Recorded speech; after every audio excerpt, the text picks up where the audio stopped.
World's Nature। अस्वीकरण। यह video केवल मनोरंजन के उद्देश्य से बनाया गया है। इसे गंभीरता से या वास्तविकता के प्रतिबिंब के रूप में नहीं लिया जाना चाहिए। कृपया इस वीडियो को सावधानी से देखें।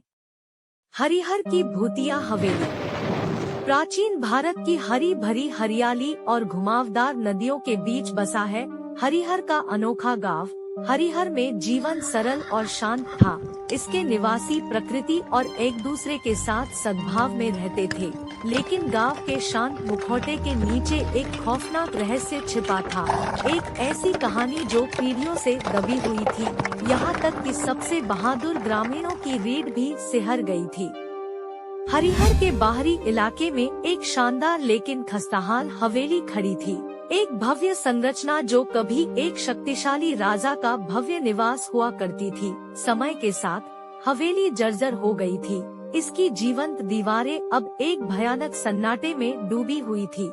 इसकी खिड़कियां खाली आंखों की तरह दुनिया को घूर रही थी। स्थानीय लोग हवेली के बारे में बात करने से बचते थे, दबे स्वर में इसके बारे में बात करते थे, क्योंकि उनका मानना था कि यह अपने पूर्व मालिक, एक क्रूर और हृदयहीन शासक की बेचैन आत्मा से प्रेतवाधित थी, जिसका इसकी दीवारों के भीतर एक दुखद अंत हुआ था। बुधा हवेली की कहानी एक सावधान करने वाली कहानी थी, जो माता पिता से बच्चों तक पहुंचती थी, लालच और क्रूरता के परिणामों की याद दिलाती थी। ऐसा कहा जाता था कि हरिहर के राजा ने धन और शक्ति की अतृप्त प्यास से प्रेरित होकर छल और उत्पीड़न के माध्यम से अपनी संपत्ति अर्जित की थी। उन्होंने कठोरता से शासन किया, असहमति को शांत किया और अपने लोगों की आत्माओं को कुचल दिया।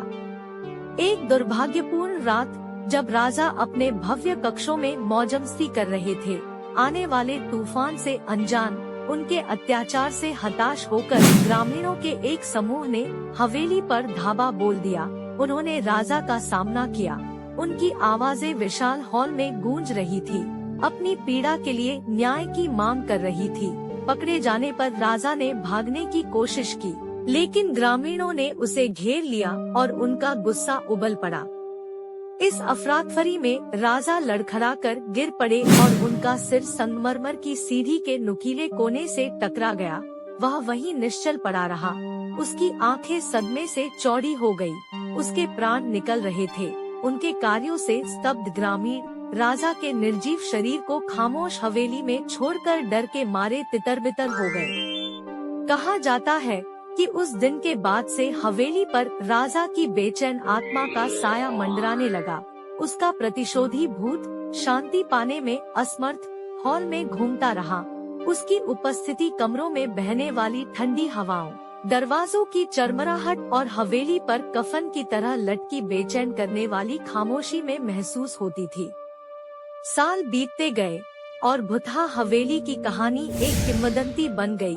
हरिहर की लोक कथाओं का एक हिस्सा बन गई। बच्चे अलाव के चारों ओर इकट्ठा हो जाते थे। उनकी आंखें भय से चौड़ी हो जाती थी जब बुजुर्ग राजा और उसकी बेचैन आत्मा की डरावनी कहानी सुनाते थे। यह हवेली गांव के अंधेरे अतीत की याद दिलाती थी, लालच और अन्याय के खतरों के खिलाफ लगातार चेतावनी देती थी। एक तपती दोपहरी में जिज्ञासु बच्चों के एक समूह ने निषिद्ध हवेली में जाने का फैसला किया। वे एक प्रेरक दल थे। राजू निडर नेता, हमेशा साहसिक कार्य के लिए उत्सुक लता, चतुर और साधन संपन्न, हमेशा एक योजना के साथ तैयार, और डरपोक छोटा मनु, जो अज्ञात के रोमांच से आकर्षित होकर अपने डर के बावजूद साथ चलता रहा। जैसे ही वे हवेली के पास पहुँचे, बच्चों को अपनी रीढ़ की हड्डी में एक अस्थिर ठंड महसूस हुई।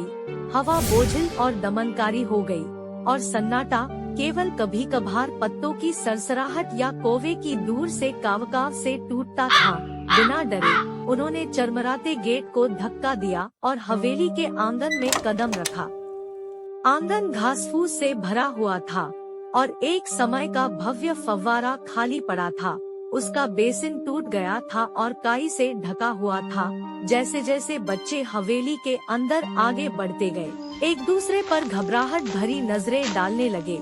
उनके कदमों की आवाज गुफाओं वाले हॉल में गूंज रही थी। अचानक हवेली में हवा का एक ठंडा झोंका आया, जिससे उनकी रीढ़ में सिहरन दौड़ गई। एक दरवाजा चरमरा कर खुला और छाया से एक भूतिया आकृति उभरी। बच्चे भयभीत होकर हांफने लगे, क्योंकि वह आकृति उनकी ओर सरक रही थी। उसकी आंखें भयानक नीली रोशनी से चमक रही थी।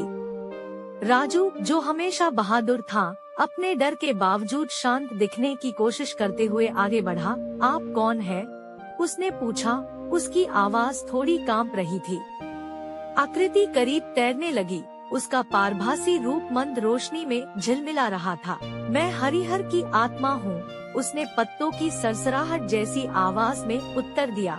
मैं इस हवेली से बंधा हुआ हूँ, हमेशा इसकी दीवारों के भीतर कैद हूँ। जब आत्मा ने अपनी लालच, विश्वासघात और एक दुखद अंत की कहानी सुनाई, तो बच्चे विस्मय और डर के भाव से सुनते रहे। हरिहर का राजा एक क्रूर और अन्यायी शासक था, जिसने छल और अत्याचार के माध्यम से अपनी संपत्ति एकत्र की थी। एक दुर्भाग्यपूर्ण रात उसकी अपनी ही प्रजा ने उसके खिलाफ विद्रोह कर दिया था और हवेली की दीवारों के भीतर उसका अंत हो गया। उसकी आत्मा हमेशा के लिए हवेली की खस्ताहाल दीवारों के बीच फंस गई। बच्चों को उस बेचैन आत्मा के प्रति सहानुभूति की वेदना महसूस हुई, लेकिन वे यह भी जानते थे कि उन्हें इसे इसकी शाश्वत पीड़ा से मुक्त करना होगा। होशियार लता ने एक योजना बनाई। वे ग्रामीणों को इकट्ठा करते और उन्हें आत्मा की कहानी सुनाते, यह आशा करते हुए कि साथ मिलकर वे उस अभिशाप को तोड़ने का कोई रास्ता खोज लेंगे जिसने इसे हवेली तक सीमित कर दिया था। बच्चों ने हवेली छोड़ दी। उनके दिल भय और दृढ़ संकल्प के मिश्रण से भर गए। उन्होंने पूरे हरिहर में यह बात फैला दी और ग्रामीणों को बुथा हवेली और उसकी दीवारों के भीतर रहने वाली बेचैन आत्मा के बारे में बताया। सबसे पहले ग्रामीणों को संदेह हुआ और उन्होंने बच्चों की कहानी को महज अंधविश्वास कहकर खारिज कर दिया। लेकिन जैसे जैसे बच्चों ने सच्चे दिल से आत्मा की कहानी सुनाई, गांव वालों ने उन पर विश्वास करना शुरू कर दिया। उन्हें राजा के आतंक के शासनकाल, उसकी क्रूरता और अन्याय की याद आई और उन्हें अपनी पिछली निष्क्रियता पर गहरा अफसोस हुआ। ग्रामीणों ने मिलकर उस बेचैन आत्मा को शांति पाने में मदद करने का फैसला किया। वे हवेली के चारों ओर एकत्र हुए, प्रार्थना और मंत्रों का जाप कर रहे थे। उनकी आवाजें एक सामंजस्यपूर्ण कोरस में उठ रही थी। आत्मा उनकी वास्तविक करुणा को महसूस करते हुए उनके सामने प्रकट हुई। उसका रूप अब डरावना नहीं रहा, बल्कि आशा की झलक से भरा हुआ था। ग्रामीणों की मदद से बच्चों ने पीढ़ियों से चले आ रहे प्राचीन ज्ञान द्वारा निर्देशित अनुष्ठानों की एक श्रृंखला का प्रदर्शन किया। उन्होंने आत्मा को क्षमा की एक प्रतीकात्मक पेशकश की, उसके पिछले अपराधों को स्वीकार करते हुए उसकी मुक्ति की इच्छा को पहचाना। जैसे ही अंतिम अनुष्ठान पूरा हुआ, आंगन में तेज रोशनी भर गई और हरिहर की भावना फीकी पड़ने लगी। ग्रामीणों और बच्चों के प्रति अंतिम कृतज्ञतापूर्ण सिर हिलाकर आत्मा गायब हो गई और अपने पीछे शांति और स्थिरता की भावना छोड़ गई। हरिहर की हवेली अब बुथा नहीं रही। ग्रामीणों ने अपने अतीत का सामना किया, अपनी गलतियों को स्वीकार किया और एक बेचैन आत्मा को शांति पाने में मदद की। बुथा हवेली की कहानी करुणा, क्षमा और उद्देश्य में एकजुट समुदाय की सामूहिक शक्ति के महत्व की याद दिलाती है। धन्यवाद सभी दर्शकों को जिन्होंने वर्ल्ड्स नेचर यूट्यूब चैनल पर इस कहानी को देखा। मुझे उम्मीद है कि आपको यह कहानी पसंद आई। यदि आपको यह कहानी पसंद आई है तो कृपया इसे एक लाइक दें और वर्ल्ड्स नेचर चैनल को सब्सक्राइब करें। आपके लाइक और सब्सक्राइब हमें आपके लिए और भी बेहतर सामग्री बनाने में मदद करते हैं। सावधान रहें और अलविदा।